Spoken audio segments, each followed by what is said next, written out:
Anécdotas de estos días. De acá en más, con María O'Donnell. un tutorial para tiempos complejos. Bueno, hoy arranca en el plenario de comisiones de la Cámara de Diputados el debate del destino del mega proyecto ómnibus de ley que mandó Javier Milei al Congreso con este plan tan ambicioso de reformas que pretende hacer de un solo saque y los poderes especiales que pide que el Congreso le confiera al presidente de la Nación por 2 años en principio, prorrogables por otros 2 años por decisión del propio presidente de la Nación, que además decidió prorrogar por decreto el presupuesto del año pasado, y en este contexto tan inflacionario acabamos de cerrar el año, decíamos, en la estadística del gobierno de la Ciudad de Buenos Aires. Pasado mañana se conocerá la estadística a nivel nacional, pero la inflación llegó al 198, casi 200% en el 2023. Al prorrogar el presupuesto del año pasado, eso le da amplios poderes discrecionales para licuar todas las partidas que quiera licuar y eventualmente solo actualizar aquellas que quiera actualizar y sobre todo aplicar el ajuste fiscal para llegar al equilibrio fiscal que prometió.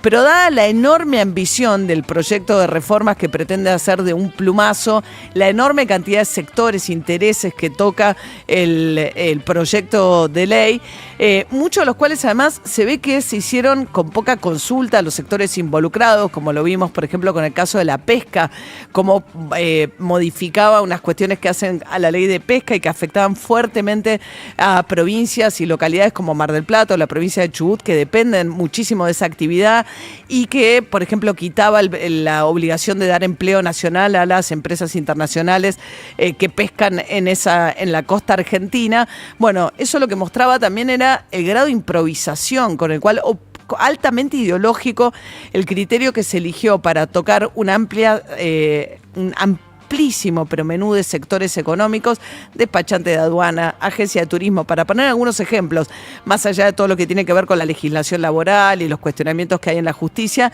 Es tan amplio, tan abarcativo. Muchos de los diputados opositores además están planteando que hubo mucha improvisación, que hay desprolijidad en la redacción. Bueno, y ahí empieza una discusión muy fuerte dentro del gobierno nacional y de lo que se llaman los duros del gobierno Javier Milei versus aquellos que dicen, si queremos realmente imponer todo este paquete de reformas, tenemos que empezar a negociar, a dialogar.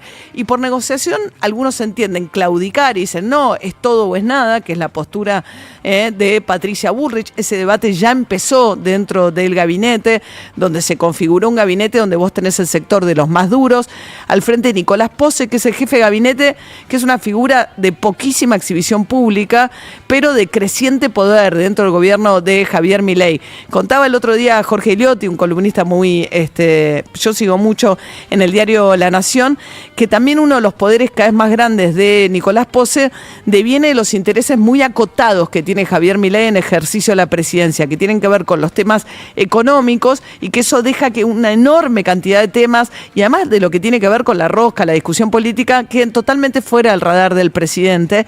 Y ahí deviene en un Nicolás Pose, que insisto, no lo conocemos prácticamente, creo que no dio, si no me equivoco, no dio ningún solo reportaje el jefe de gabinete, que es una figura muy trascendental, que es un amigo, alguien de confianza de Javier Milei, porque trabajó con él en la Corporación América de Urnequian, pero no tiene ninguna experiencia en gestión, y es un hombre que concentra muchísimo poder del ala dura, ¿no? Junto con Federico Sturzenegger, el ideólogo de este paquete de reformas, que viene de ser funcionario del gobierno de Mauricio Macri, que, por ejemplo, no va a ir a dar aparentemente explicaciones al Congreso respecto de lo que pretende con esa reforma, porque no ocupa un cargo formal dentro del Gabinete Nacional. Y ese sector, que supuestamente es el sector más duro, tiene también el acompañamiento de una figura, la figura principal del gobierno, que es Karina Milei. Versus aquellos sectores como es el ministro del Interior, Guillermo Francos, con otra experiencia, otra trayectoria, que viene de muchos años de la política y por el rol propio que le toca como ministro del Interior en diálogo con los gobernadores, que dice, bueno, algunas de las cosas tenemos que negociar, que discutir. Insisto, Están los que dicen, no, cualquier cosa que se toque significa una claudicación, pero una idea totalmente abstracta, de un ideal libertario, refundacional, de un saque en una sola ley, decir, es todo o es nada, cuando además tenés franca minoría dentro de lo que es el Congreso Nacional, bueno, vas a un choque. Y la pregunta acá que surge, y que surgió con bastante preocupación en las últimas horas por cómo replicó afuera, tiene que ver con el futuro. Digamos, ¿qué va a pasar si vos te pones muy intransigente y si no te funcionara la cuestión económica? Hay que ver ahora con la inflación disparada, etcétera, qué es lo que pasa con el plan financiero. Se reabrió otra vez la brecha. Salió una nota en el Financial Times, que es un diario muy importante, un diario de enorme prestigio dentro de los círculos financieros, que plantea la posibilidad, dice, fíjense cómo lo plantea, porque no quiero citarlo mal, lo voy a leer, que plantea la posibilidad de que no termine su mandato de 4 años Javier Milei, dice, ¿no? Dice que dadas las características del proyecto que empuja y las características personales de Javier Milei, dice este artículo que firma la corresponsal en América Latina, Clara Nugent, dice hay que mirar a la figura de Victoria Villarroel. Dice, porque eventualmente si llegara a no terminar el gobierno, a mí me parece muy apresurado, francamente, como análisis, y además creo que es lo que, francamente, hay que evitar, en todo caso, en este caso y en cualquiera. Pero la idea es, si vos te pones extremadamente intransigente, decís es todo o nada, o pasa esto por el Congreso, o si no, no negocio nada con nadie, bueno, ¿qué futuro tiene eventualmente un gobierno que tiene una gran debilidad dentro del Congreso y que se niega a negociar? Bueno, de todas maneras lo que dice el artículo es que en ese caso, en caso de que Milei no terminara un mandato, especula el Financial Times, hay que mirar a Victoria Villarroel. Dice el artículo, es una política más pulida que Milei. Milei, en cambio, dice, es un excéntrico conocido por sus irascibles desplantes y su desordenado corte de pelo. Bueno, eso es un dato bastante menor. Pero dice, bueno, que Victoria Villarroel, en contraposición a Milei, es una figura que está muy formada, que es abogada, que lleva muchos años, que tiene una idea respecto a lo que quiere hacer. Dice que quiere reescribir la historia del país y se la describe como una figura del conservadurismo cultural de línea dura. ¿Qué hizo Victoria Villarroel con este artículo? Porque creo que es casi lo más interesante de todo, porque, insisto, me parece muy precipitada la lectura que hace esta corresponsal del Financial Times, pero es la mirada también que alguien desde afuera dice, che, llegó este outsider de la política. Lleva apenas 2 años como figura en la política. Se propone hacer una reforma tan radical. No tiene los votos que necesita en el Congreso para avanzar.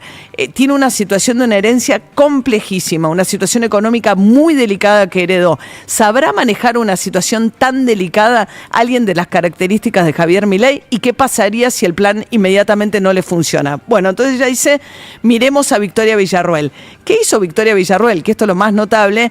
Y habla también de las internas de un gobierno que ni siquiera cumplió un mes. Estamos hablando de que ya hay una línea más dura y una más línea que dice, che, nos tenemos que chocar con la realidad, queremos ir al Congreso, queremos sacar rápido la ley, nos tenemos que sentar a discutir y a negociar cómo hacemos para que la ley avance rápido. Más allá de que saben que no pueden contar con el kirchnerismo en el Congreso para que cooperen la sanción de ninguna de estas leyes. Bueno, y está el Frente Judicial, por supuesto, con los amparos que tuvieron hasta ahora un avance más rápido al que el gobierno había previsto. Bueno, ¿qué hace Victoria Villarroel con este artículo? Lo retuitea desde su propia cuenta. Un artículo que dice que Milei puede llegar a no terminar sus 4 años y que entonces hay que mirarla. Y además ella dice, retuitea, porque uno puede decir, bueno, lo hace inocentemente. Dice, nota al Financial Times, yo creo que ustedes le tienen que seguir muy de cerca. Dice, ella está preparada para cualquier cosa. Es decir, para la posibilidad de tener que asumir la presidencia de la nación. Bueno, Victoria Villarroel, después de haber retuiteado este artículo del Financial Times, finalmente lo borró de su cuenta de Twitter, pero están las capturas de pantalla circulando por ahí. Habla también de cómo están las cosas hoy dentro de un gobierno que inicia hoy con la discusión en el Congreso, quizás la primera pulseada de enorme relevancia que piensa dar antes de haber cumplido un mes de la gestión de Javier Milei.